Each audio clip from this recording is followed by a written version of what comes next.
Could it be earlier? Here's Ross Dellinger and a tweet from him earlier. Now, I want to go over each one of these little bullet points. We want all the college football to expand early, work on that. Begin in Dallas. It's tomorrow. A fractured group must compromise on unresolved issues. Leave that up. Game times, revenue distribution, media rights, bowls, and athlete pay. Game times, because we've discussed this, and Brando has made this comment. Chuck Cooperstein has made this comment to us. We've made this comment that college football gave up some critical days, middle to late of December, to the NFL. Now they got to figure out when they can play, how many first-round or second-round playoff games there's going to be as they move forward and win. Yeah, I mean, that's big decisions. Can I ask you guys a question, though? I was dabbling around in different, podcasts over the weekend, just trying to get everybody's take, and I came across one from Stephen Godfrey, and he was, excited, I think, about the opening weekend, best I could tell. But he also brought up a really good point of, why is all this happening right now? Like, what are they doing? They're overshadowing the season. Yeah. Well, they have all this news right now. But do you think they're going to keep that where no one else will find out? Well, no, not with their current group. The question was, why did they do it on Friday right before the first full weekend? They could have waited until maybe Monday. I don't know. But, yeah, there's a little bit. I've seen that thought process as well. Yeah, like we talked about, we also talked about games. Like, I don't think you have to, you can only talk about the games and you can't talk about the playoff to be, OG college football fan. I think you could just watch our show last Friday and see how we intermingled it all and didn't distract from the upcoming weekend. But I'm sure there were others out there who were just completely blindsided by the playoff news and completely taken with that. And I think, it's an interesting little side story. But, yeah, I mean, now they've dribbled the ball out and they have to keep dribbling. But that just was the most bizarre timing to drop that when they did. I don't understand that at all. And I just would be curious to be in those backroom meetings of where they're strategizing, which clearly there's 5 different meetings going on and they're all doing their own thing. And then it all just comes together. And that's why it turns out the way that it is. But, this is where you wish everybody was on the same page, because maybe they would have put their heads together and gone, why are we taking away from the fact that the games are actually here now and we're taking all of the conversation as best we can intentionally off of the field and off of the games? Because they screwed up the release of it a year ago in the spring when there was nothing going on.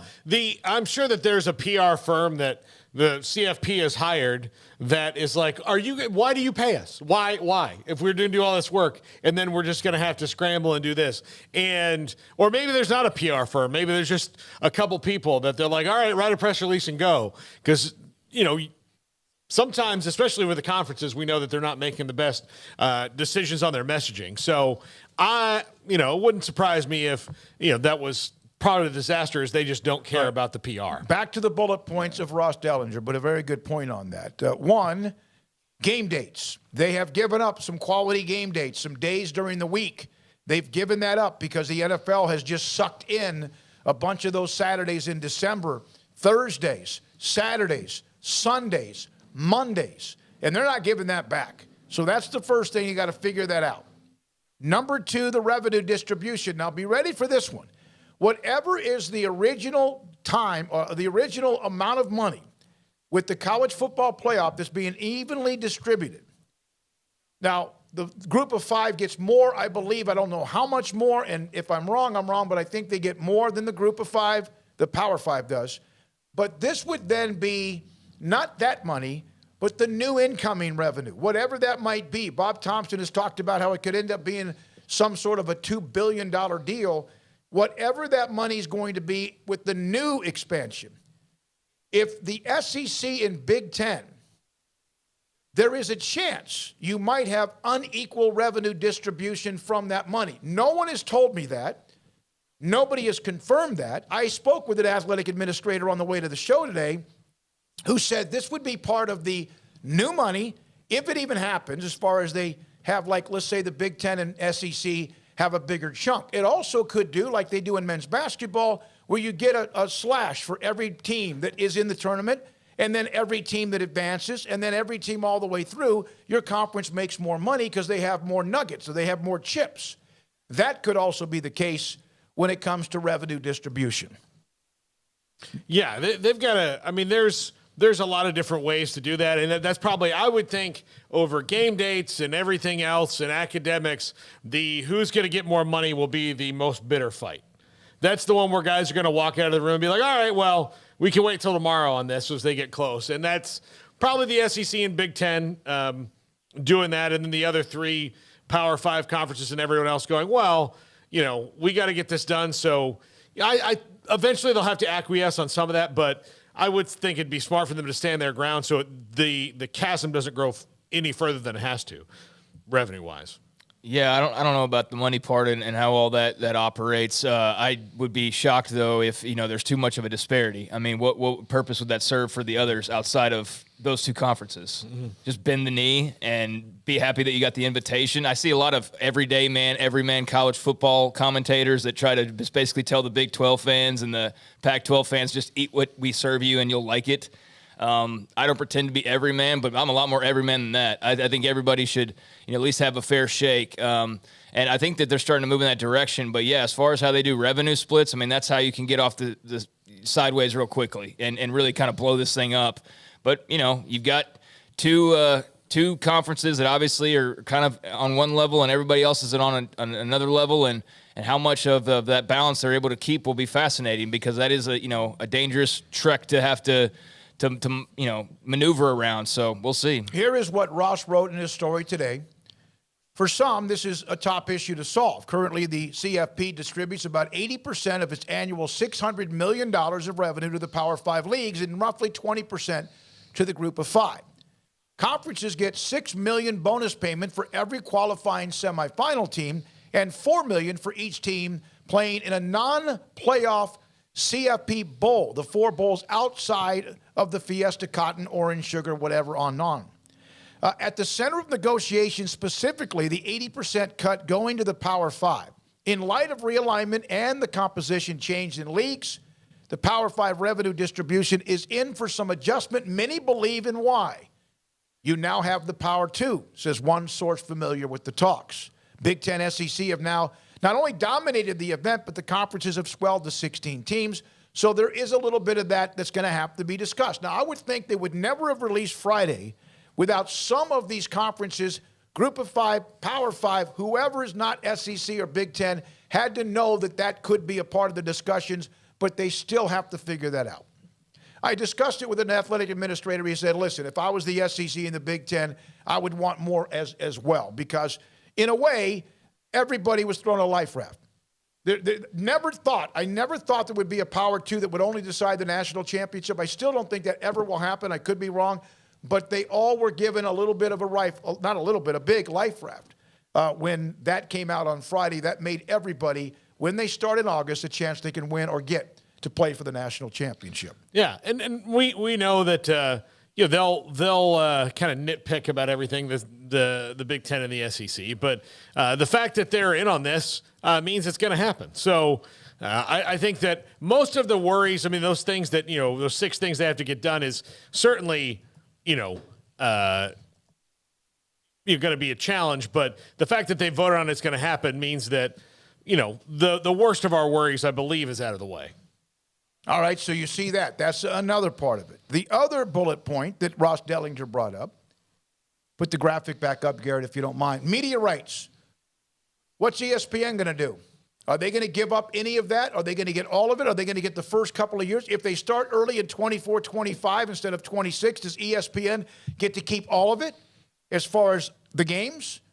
Or will there be some possible movement where Fox gets a little bit of a twig or so in the first year or two? Or how will they distribute those games? Which networks? Because right now ESPN has all of it.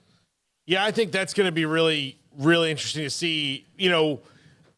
Again, why? Okay, I think that's probably the other thing that will make it 2026, just because it would be really hard for me to see ESPN, having this pole position here on it and not being able to capitalize on having all of it and try to do all that, unless they don't want to pay all that money. They want to share some of the financial burden. But I would think that it's better for college football to have it distributed across. And especially if I'm maybe one of the new Big Ten partners, I might want to be involved in that in some way as well. Because if they're going to do what the NFL does, which is what the Big Ten did, and what I'm sure other conferences may try to follow suit, is all of the partners in the NFL get a playoff game or two. And eventually the bigger ones get a Super Bowl game. Yeah. That's the carrot to put all that money in, because every 3 or 4 or 5 years you might be able to broadcast the lucrative, amazing amount of money they make with broadcasting a Super Bowl.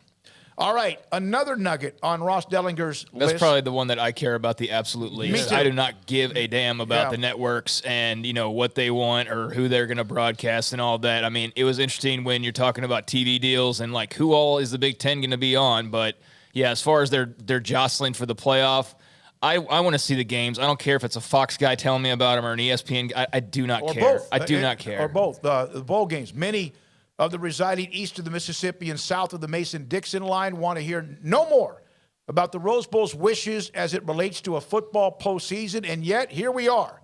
As written last July, the Rose Bowl wants to remain as a traditional date of January 1st because their you-know-what doesn't stink.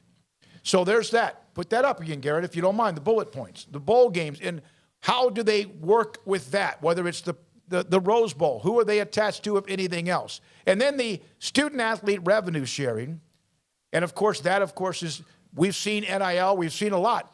There may be and probably will be some give and take on the athletes getting a piece of what is the college football playoff expansion money and how they will distribute that. All right. One, the CFP of the Rose Bowl thing is not about the actual game. They don't really care when the game is, as long as the parade is the same day, which is, the game is secondary to them. They care about that stupid parade, and it's stupid that we have to keep going through this year after year because of a parade. But two, on the athletes, Craig, they're going to have to give them some money, because part of the problem we see now with athletes in the postseason is they're going to leave. And even with the college football playoff expansion, you'll see people leave. If you give them money, then maybe they're more likely to stay and play in those postseason games as opposed to hopping to the NFL already.